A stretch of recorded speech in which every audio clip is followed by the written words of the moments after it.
it's funny because when we were in Mexico, I got touched, actually, and I'm bad with names.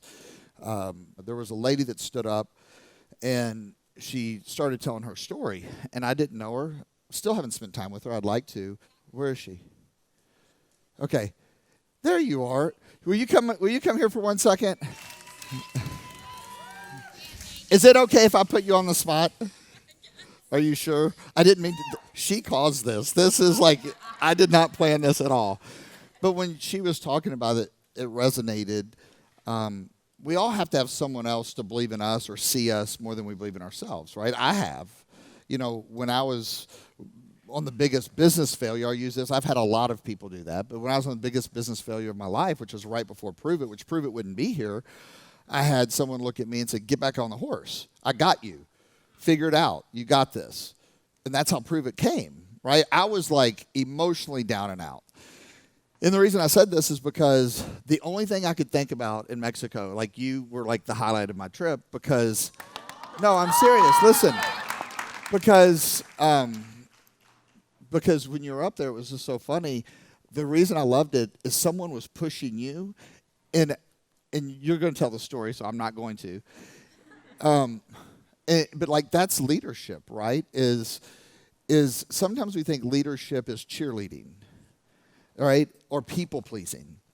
And the hardest thing for me, which for some of you that have been around me, were going to be like, was getting out of my people pleasing nature for wanting to be accepted or approved, or but when you're a coach like Herb Brooks in that Miracle on Ice, he wasn't get back on the line. Like he was there for the betterment of them. Does that make sense? He wasn't there to make any friends. He wasn't there to be popular. He wasn't there. He was there to accomplish a mission. So I'm going to give you this. But just share your story quickly. Hi. Who are you?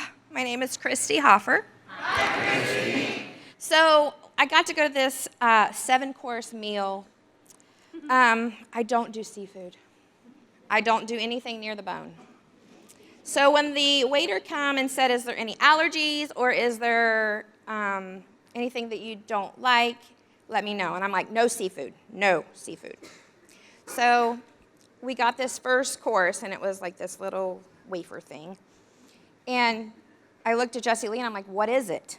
And she's like, just eat it. We don't question the chef, just eat it. Okay, Jessie Lee. She says, are you coachable? And I said, yes. She said, then eat it. So I ate it, and it was delicious. Don't ask what it is, because we don't want to know. So then we got this next thing, and it came out on this plate, and it was, let me back up. She called the waiter over and said, she's going to eat the seafood, bring it. And I was like, no, Jessie Lee. And she's like, yes, we're going to eat this. Are you coachable? Yes. Then you're going to eat it. Okay, Jessie Lee. So this thing comes out. It had eyes.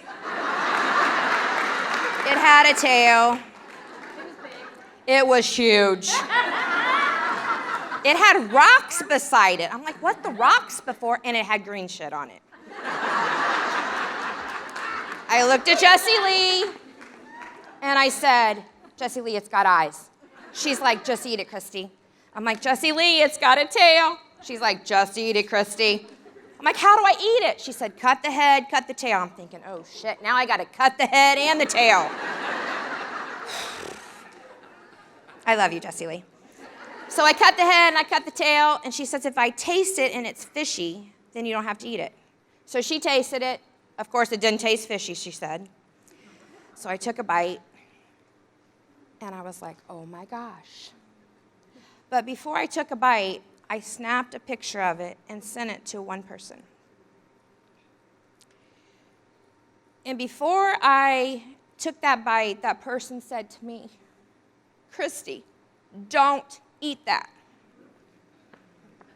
Well, I'd already taken the bite after I'd already taken it and eaten the entire thing.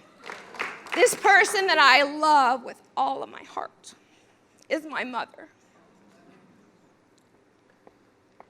I'm building my dream home with her.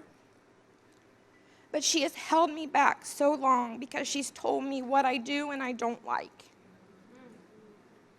I've been terrified my entire life of so many things. And I have to stop. I have to be me. I have to experience things for me.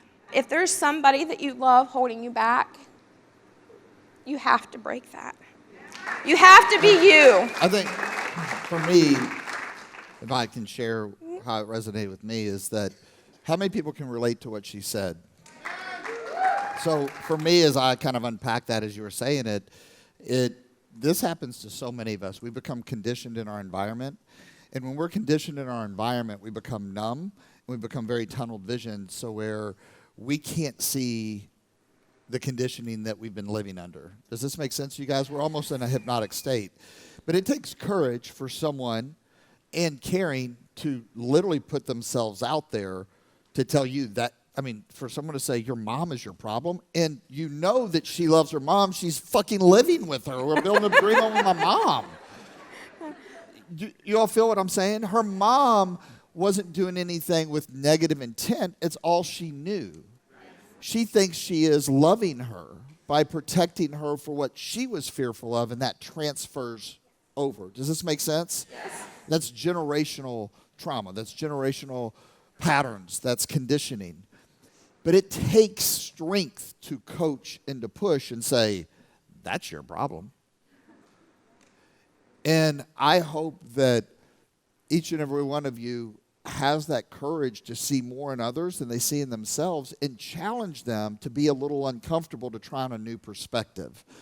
And the thing that I loved was the fact that you had this immediate awareness that in so many of us, like, why do you really like what you like? Is it you liking that? Or, you know, I have this thing right now with my son, Brixton. He says, I'm a basketball player. I want to be a basketball player. And I was like, all right, put in the work. Like, if you really love it, put in the work. Like, you never had to ask me to go outside and play. I was trying to get you to go outside and play when I was a kid. But I'm kind of watching him, and my biggest thing is, like, I'm going to support him at the highest level, and I will push him, but I'm not going to push him if I feel like he's doing it to please his dad. Yeah. Does that make sense? So, like, does he love basketball, or does he know that I played, and does that make sense? I want him to find his own love.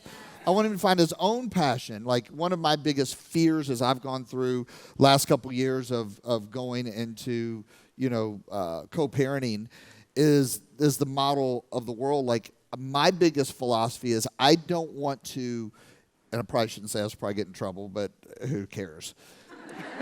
But this is a fear, right, is that I don't want to impose my views and my model of the world on my kids. Yes. I want them to be aware and choose for themselves.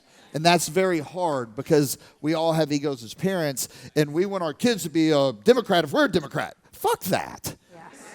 Like, let them grow up and create their own views. But it's very, very hard because as parents, we think we're doing the right thing by imposing our belief system into our kids.